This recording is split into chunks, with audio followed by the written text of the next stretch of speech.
What is up, guys? Welcome back to the channel. I have a special guest with me today. Hello. This is Coach Emily, and we recorded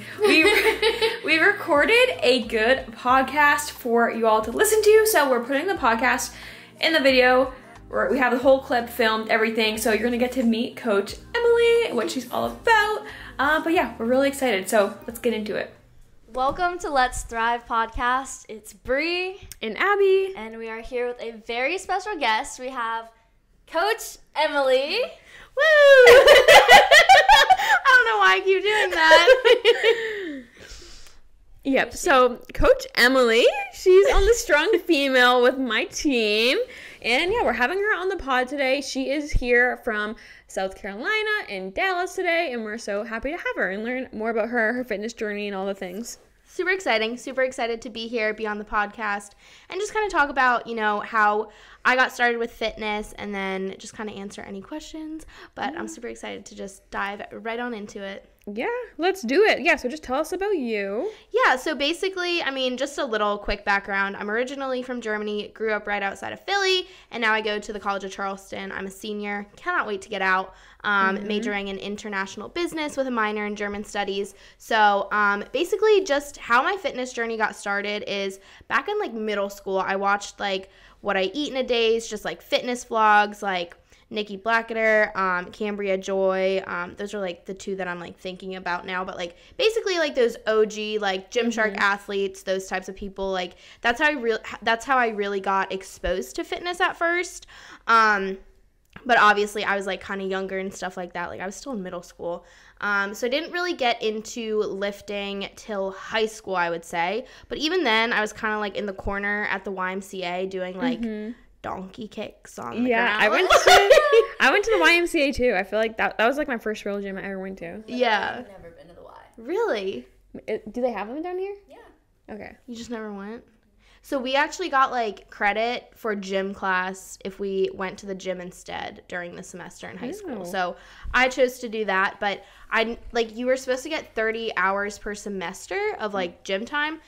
Literally maybe always got 5, and then I would just flirt with one of the personal trainers. And he would just sign the form and be yeah, you were here 30 times. Oh my God. Which is super funny. But now it's and then I would say during COVID was when I really got seriously into fitness.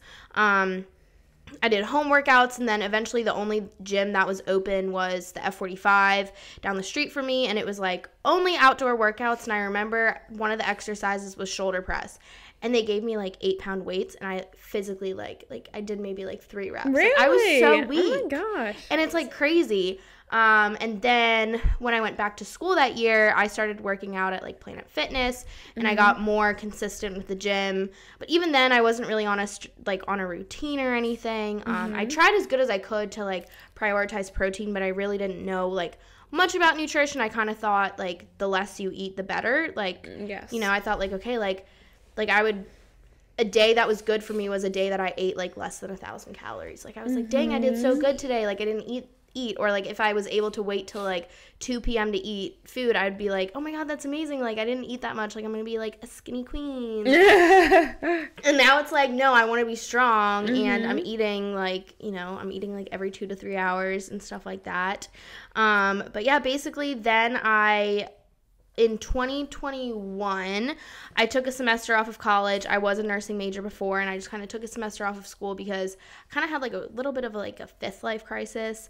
And that's when I decided to become a certified personal trainer, and I just kind of took that time to, learn more about health and fitness, just kind of dive deep with nutrition, with training, all of those things, and just educate myself. And then I started working as a personal trainer in the one-on-one environment, which was really awesome to just learn more as well, because that's an awesome way to learn more about training, form, all of those things. And then last summer, I applied for Abby's assistant coaching position, and it's been the best thing ever, because now I get to share my passion for health and fitness with other people. Because when I became a nursing major because I said I wanted to change lives, and I thought that was the only way I could do that, or save lives, stuff like that. And now I've realized that it really, I can do the same thing with health and fitness, with sharing my journey, with helping other girls. So yeah, it's a little bit about my fitness journey. Yay! I love that. Yeah, I know. I'm so happy to have you here, and it's cool to hear how like your fitness journey came about and like our journeys, and that's why like I resonated so much with you like when we first got on a call, was because we had like so many of those similarities, like from like the YouTubers we watched to just like our mentality with fitness to just kind of like starting in the corner of the gym, trying to eat like as little as possible, all of those things, and then transitioning to like strength training and finding that. And like I feel like I really got into things in 2020 too. In 2020 with all of like COVID, the home workouts. I was doing a lot of powerlifting back then, but and you also started out at Planet Fitness, right? Yes, Planet Fitness too. Planet Fitness. Have you ever been to Planet Fitness, Brie? Never been to a Planet Fitness. Okay, the one thing I do want to say is like it's not bad. It's not bad because I have one client and she was really insecure about going to Planet Fitness. She was like, I really wanted to go to Crunch because I know that's a better gym, like Planet Fitness. Like she was like, it just has such a bad rep. And I'm like, that's all it is. It's just a bad reputation. At the end of the day, it's a gym. You can get an amazing workout if you put in the effort. You know, you could be going to like a super fancy gym and be having like literally a shit workout. I would never let Planet Fitness be your excuse for like putting your fitness journey like on hold or like not taking it seriously because you're at Planet Fitness, because we have a lot of clients. Like I have had plenty of clients in the past that work out at Planet Fitness. I worked out at Planet Fitness like after my show, like because I just like couldn't go to my gym anymore. I was kind of scarred for a little while, but I loved Planet Fitness, and I went there to do all my cardio throughout prep. It's very clean, has everything you need. I mean, it doesn't have the free weight barbells, but now that I'm not doing powerlifting anymore, it's totally fine. Like when you're doing like bodybuilding and just like lifestyle, you can totally 100%. And it's also really nice having, what's their like highest membership called? The Black Card. The Black Card. Like since they have Planet Fitnesses like all through the country or whatever, if you're traveling, it's really nice to have that, because then you can usually find like a gym everywhere to work out at. Because I mean, I know it's super fun to get like day passes to cool gyms, but also you know, traveling should never be an excuse to not get a workout in, I think. Definitely. You just feel better when you're like keep that part of your routine in, for sure. Oh, 100%. Like for sure. Like I always feel so much better after working out. Yes. Love Okay. it. Now I wish I went to Planet Fitness. We'll go tomorrow, Barry. We'll like take your Planet Fitness virginity. I'm dead. Sweet. So yeah, I want to dive into a little bit more about your fitness journey. Me and B. Me and B. I mean, that could be your new nickname, right? Yeah. Okay, me and B. I don't like that at all. It's disgusting, actually. I don't like that at all. So Siri doesn't like it either. Oh my lord. Okay. Oh my god. Bree and I have a few questions like about your fitness journey, and then after that we can kind of go freestyle, whatever you want to chat about. Cool. But I guess like you touched on it a little bit, but like what originally like motivated you to like start in your fitness journey and then like take it more seriously? I guess starting was just seeing other people doing it. Like that's what kind of motivated me. I was like, dang, like I want to live that like lifestyle. Like I want to look stronger, stuff like that. And then what made me really serious about it was just kind of seeing, like when I first went to F45, like realizing how I felt afterwards, like realizing how I felt so much better. And when I started my day off with that, like I was just a much happier person. And then, you know, so I became just so passionate about doing it just to feel better, not to look a certain way, but just to feel better. And I think that's where like I really started on my fitness journey, was just realizing that I want that to be like a consistent part of my life. And now I can't imagine my life without it. Like, you know what I mean? Right. It's just like a habit. Like, it's just like, okay, we're going to the gym. Yeah, it's like second nature at this point. Like, literally. Sometimes I look back and I'm like, what did I do before the gym? I know. Yeah, like where did all my time go? Like what did I have for hobbies like other than the gym? Yeah, what did I exactly. Because now it's like part of like, it's really part of our life for sure. Yeah. Part of my personality. Yeah. Oh, it definitely. for sure is. Gym, but like J-I-M. Jim, that's a breathing J-I-M. Yeah, James' mom calls him Jim. So. Sweet. What would you say your biggest struggle in your fitness journey has been throughout the years?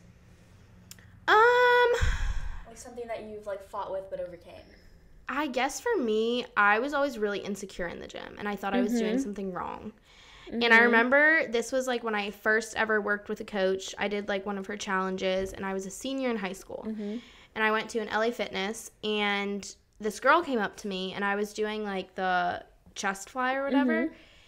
And I know she was trying to help me now, But in the moment, she came up to me and she was like trying to help me, and she was like, "Oh, this weight is way too much for you. Like, we have to go down." And she came up to me like, wait, was she a random person or a trainer? Random person. And she came up to me like multiple times trying to correct my form, and I'm like, there's a way to go about that to like not make someone feel like shit. Yeah. What gym was that? Planet Fitness? LA Fitness. Oh, LA Fitness. Okay, because that reminds me. No. The only time I really think I ever got commented on my form at the gym was Planet Fitness, and it's so funny how you remember those like little remarks and stuff, because it was a dude, of course, at Planet Fitness. That's the only thing I don't like about Planet Fitness is like the environment. You definitely get the quality of like the people there, like they're there. Exactly. Like there's a lot of creeps there. That's definitely true. Yeah, you get what you pay for. Like, there's a lot of creeps there that, like, don't take things as seriously. Yeah. I think some guys just go there just to watch people, but that's my theory. I think just, like, feeling like I don't belong at the gym was honestly probably my biggest struggle. And, like, getting to a point where I don't care what people think about me at the gym. But it also, what that girl commented, like, now I'm, like, so particular about form. And I would rather go light on weight and really focus on, like, the tempo, the form, the mind-muscle connection. Because I also really used to struggle with mind-muscle connection. That was so hard for me. When people were like, do you feel it here? I'd be like, no. Like, and yeah, when your form's off, like, you're not going to feel it in that targeted muscle group. So just really, like, and I guess the way that I overcame that feeling was just kind of, honestly, just still going to the gym even when I felt insecure. It's like ripping the Band-Aid off. You just kind of have to go. And then also just taking the time to watch those form videos, you know? Like, watch the videos. I mean, even if you're, like, 3 years into your fitness journey and you think you know what you're doing, watch the form videos. Like, refresh your memory on, like, okay, what should I be doing with squats, RDLs? Like, you can always be learning more, and I think that's what's so awesome about the fitness industry, too, though. Like, there's always more to be learned. So, I don't know. Yeah, for sure. So going off of that, like, what is one piece of advice you would give to, like, just a girl starting out in the gym that feels like how you did, like, intimidated? Don't feel the need that you have to go every single day to the gym. I think I used to feel like, oh my God, I have to go 7 days a week. Like all or nothing. Yeah, like that whole, like, all or nothing mentality. Start with 3 or 4 days. Start with something simple. You can do 3 full days. You could do 2 upper body days, 2 lower body days. You don't have to be doing a ton of exercises. Focus on like 5 to 6. Like, don't overwhelm yourself, and don't try to do everything at once. Like, don't try to hit your macros, hit your steps, hit your water goal, go to the gym like 4 to 5 times a week all at once. It's not going to work. Yeah. It's not going to work. So just take it slow and realize that at the end of the day, like, it is a journey, and just don't get discouraged. Realize that motivation is not always going to be there. Sometimes you're just going to have to be consistent. I think that's the main thing. It's just like realizing that it's a journey at the end of the day. Build those habits, and you don't have to be perfect. Yeah, write your story. Yeah. I love that. And then I don't know if you touched on it yet about prep. I don't think you touched on it. No, I didn't. Okay. But I'd love for Emily to give us a little info on, like, her insight into her prep story and intentions with that, because I know a lot of people that listen to the pod or follow Brie and I, like, are into, like, prep and all of the bodybuilding stuff, and would like to hear about that. Yes. So I started prep last summer. And this is when you found me, which I didn't realize till today. Yeah, so I found Abby because I watched her prep series. It was, like, after she had been done prep and everything, like, it was after her show. Like, I watched it later because I just looked up, like, prep series or whatever on YouTube. And so I was in prep, and because I've always looked up to bodybuilders, I think it's so cool to compete. I think the discipline is awesome, and I think it's just, amazing to train for something like that. So I was really, really passionate about making it onto stage this past year. My show was going to be, I think it was like October 14th, something like that. It was the Southern Muscle Showdown. That's what it was going to be in Georgia. And so I was super excited to do that. I was like all in, and I was in prep for 9 weeks. But the one thing I did do is I went off birth control right at the start of my prep, which you should not be starting a prep as you're getting off birth control. That is just not. Yeah, it's like a hormone storm. That is like a hormone storm. Because like even like a healthy, like quote unquote healthy person hormonally going into prep, your hormones are gonna get effed up. Yeah. But like having that extra like F up. Yeah. So I should not have done that. But I was in prep for like 8 or 9 weeks, and I wholeheartedly just trusted my coach. I executed the program because that's all I could do. You know, I did what she told me to do. I did the cardio. I did the nutrition. Like, I was on a meal plan. I was eating very minimal carbs, very minimal fats at the end. Like a lot of protein, right? A lot of protein, guys. Wow. Wow. It's like, I think at the end, I was doing, like, I had 5 meals, and, like, 2 of them I got 3 ounces of, like, extra lean ground chicken or ground turkey. And then for the other 2 or 3, because I was getting, like, 4 ounces. And then I was getting like a tablespoon of almond butter for my fats, and I got 20 grams of carbs pre-workout, 20 grams of carbs post-workout. And my weight was barely dropping. And I literally, week to week, I would send my check-in, and I would be miserable because I was like, I'm doing what you're telling me to do, and it's not working. Yeah, and you, like, felt miserable, and, like, you weren't seeing the progress. Like, I remember I would be carrying up my groceries up the stairs to my apartment, and they felt so heavy. Like, I had 0 energy that whole entire summer. Like, it was awful, but I was like, you know what? It's prep. Like, I'm going to push through. And then eventually I just came to the realization. I was like, you know what? You've been doing this for so long. Your weight is not dropping. Like, something is not right. And so, you know, that's when I ended up getting my blood work done. And as my current coach likes to say, my hormone levels completely just bottomed out. Like, completely bottomed out. So, you know, so I ended up stopping prep, and just right now my main focus is just, you know, hormone health, getting my cycle regular again. I'm a very irregular girly. So I ended up losing my period for about 3 months last year. Crazy. And then once I got it back, I was getting it every single 2 weeks. Yeah. So this past cycle was 39 days, which was like amazing for me. But still, that's like also still like not normal either. Like I use the Flow app, and it's like abnormal. So, go to doctor. Yeah. So, you know, I'm very fortunate that I'm able to work with a coach who, like, is very knowledgeable on hormone health and everything. So, you know, that's at the forefront of my fitness journey right now. It's just, like, getting my hormones into check. And then eventually, you know, I would love to do a bodybuilding competition, but or step onto stage. But, you know, that's not my main goal right now. Right now, my main goal is it's like a health phase. Yeah, it's like and a like health I can phase. totally see that for you. Like, kind of just getting everything in check, like the next year or so, and then I can definitely see you stepping. Yeah, exactly. Sure. And that's another thing. It's, I feel like with TikTok and everything, everyone was like, oh my God, I'm going to prep for a show. I'm going to do a show. I'm going to do a show. And I feel like everyone was just doing it last year because it was the cool thing to do. That's a cool thing to talk about. It's like the trend of prep in bodybuilding. Bree and I like to talk about this. Yeah. But like, back when I was competing, I was honestly, in all honesty, was not doing it because it was trendy. I didn't even want to compete. My coach was like, how do you feel about being 18 weeks out? And I was like, okay. Like, it wasn't because of that, but definitely I can see how the trends make it look like very glamorous. They make it look so good to the point where it's like, you have no idea what you're looking at. Yeah. Like, no like idea. It is miserable. And I was only like 9 weeks into it. And that's like, y'all still a did good it for chunk. That's still a good chunk, though. Yeah, that's almost half. Also, just that's a like side half. note, I'm working with a different coach now than the one who like put me through the prep.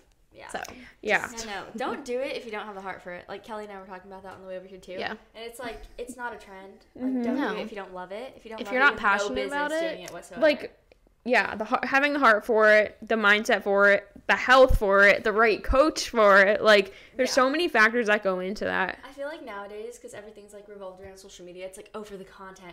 Yeah. And it's like, no. Like, you're literally going to F up your entire hormones for content, quote unquote. Yeah, so like, the reason reason definitely needs to be there. It needs to be deeper than the content. Like, if you don't have it like within yourself, it's going to be really, really hard when you're trying to dig deep on like, those days when prep is getting really hard. So the content is, you're probably not going to give a single shit about the content at that point. And I feel like if you're not super passionate about it, like, you're just doing it to step on stage, and then if you don't like place well, I don't know. Like, you should be all in. I don't understand like why people wanted to step on stage. Yes. Like, if they don't want to place well. Like, I've heard people say that. Like, they just want to step on stage. They don't want to do it to be competitive, but like, it is a sport. You know? Exactly. Like, yeah, like if I step on stage, I want to win. But like, right? My thing is, like, if you're gonna do it for the content and you're not gonna do good, what content do you have? That's true. Like, like, Yeah, Very that's true. also true. Yeah, so. anyways, that was my rant. Yeah, no, I like that a lot. You can take me down a rabbit hole with that one. Yeah, we can go down a lot of rabbit holes. But yeah, anything else about prep? Anything? No, I think she's But yeah, now she's in a health phase. prioritizing Yeah. her So, health from the inside we out, love which that. she should do. Yes. Yeah, so I guess, like, do you have any other goals for, like, 2023, like, fitness-wise or just in general, like, Grow anything? my glutes.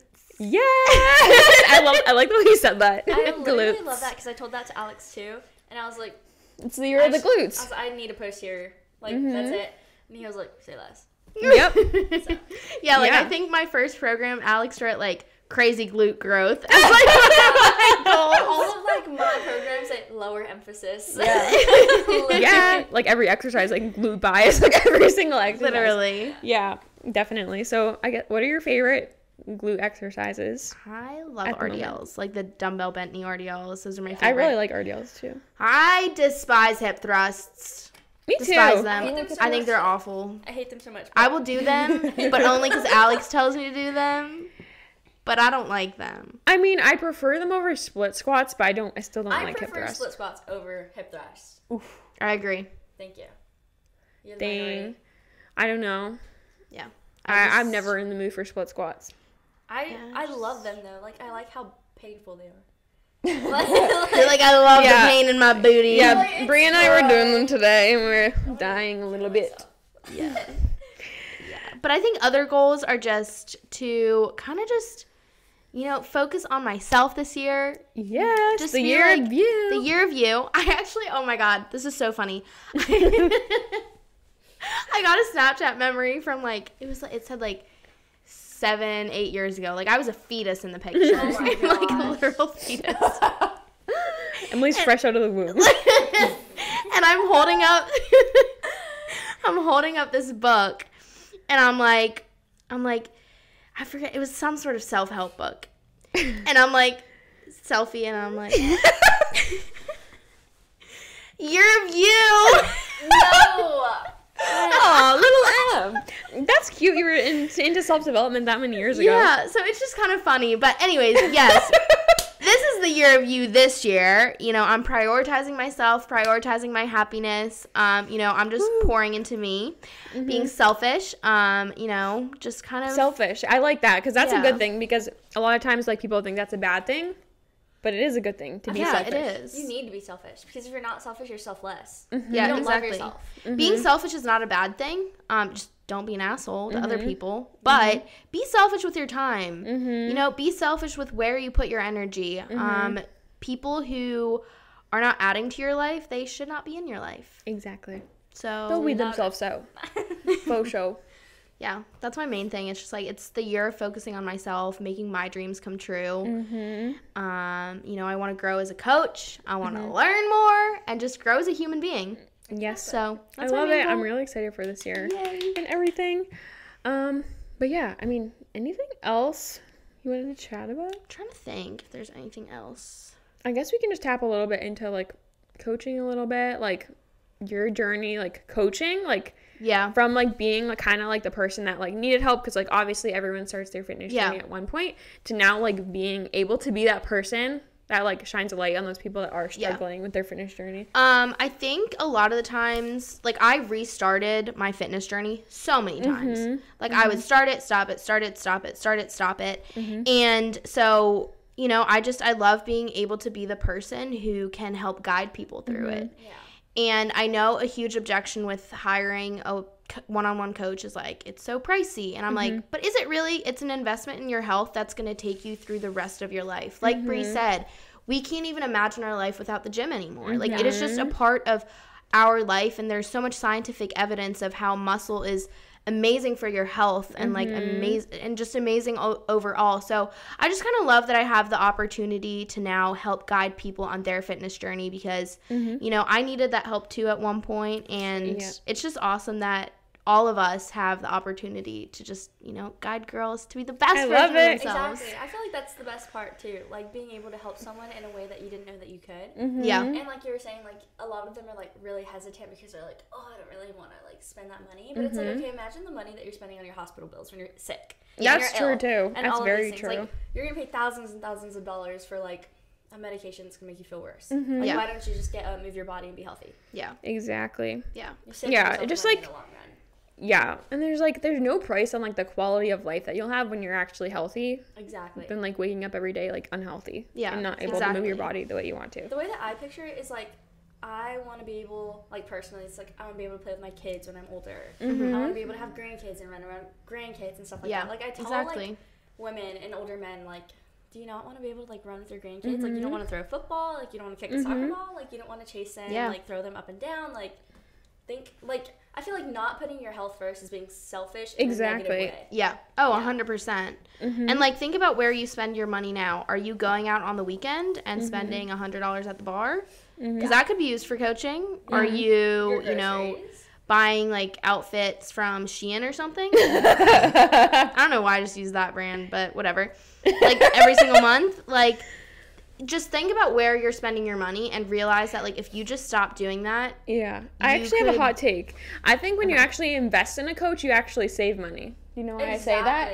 Because then you actually have to budget your money. So it's like, 100%. okay, I have to make sure I afford this coach. So now I need to pay attention to my finances because most people don't pay attention to all what's going in, what's coming out. So then it's like, okay, I have to set this money aside. You'll be more organized. And in the end, you'll save money or not. You probably won't be going out all the time at that point, drinking, all the things. Exactly. Yeah, and I feel like people spend so much money on clothes to help them feel better because they want to look better. But it's like if you don't feel better in that outfit that you just bought, then what's the point? Yeah, If you're so unhappy with where you're looking at in the mirror, what's the point? So, get a coach if you are hesitant. Yeah.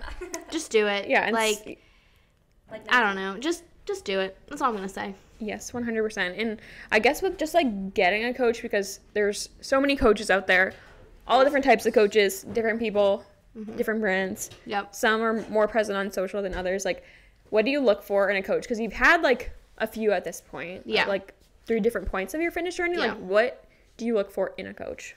I look for honesty. I look for transparency. I don't want someone telling me what I want to hear. I want someone telling me what, I need to hear. It might, might not be what I want to hear, but like, someone who's also going to be like critical of me, someone who knows their shit, who is educated.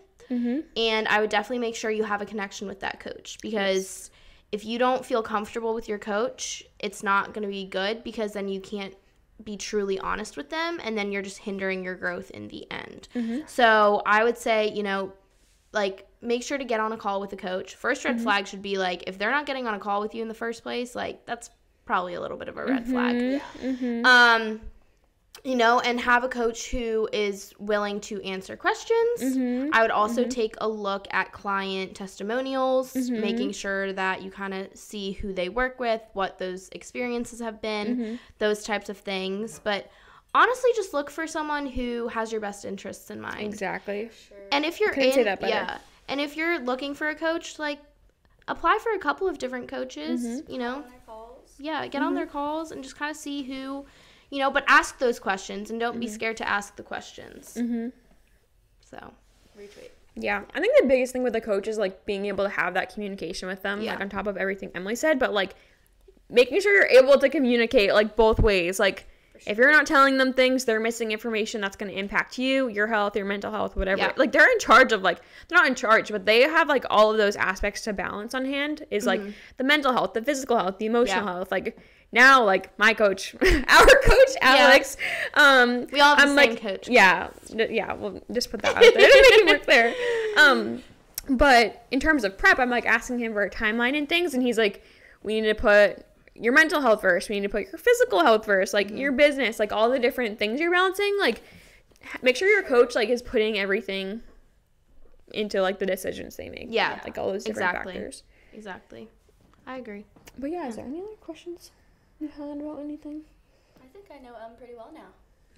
Yay. Yeah, no, that was awesome. Yeah, anything else you wanted to say before we hop off for the day? No, but thank you so much for having me on the pod. That is so fun. We'll do it again, or Yes. I'll have you again. We'll run it back. But yeah, thank you guys for listening, and we're gonna have lots of more pods come in.